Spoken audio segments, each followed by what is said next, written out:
ببینید برداشت ها در این مسائل مختلف است که موضع‌گیری رسمی دولت جمهوری اسلامی ایران است، که موضع‌گیری شخصیت‌هایی است که باعث مسائل قابل مطرح مطالب میرا میکنند. بله.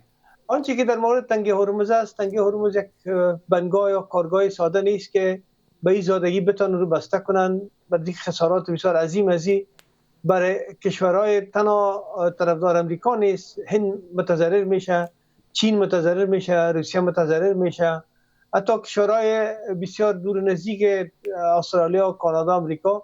به هر حال گپ ساده نیست. من فکر نمی‌کنم که ایران به این زودی‌ها تصمیم بگیره که در این مورد کدام اقدام عاجل و عجولانه کنه.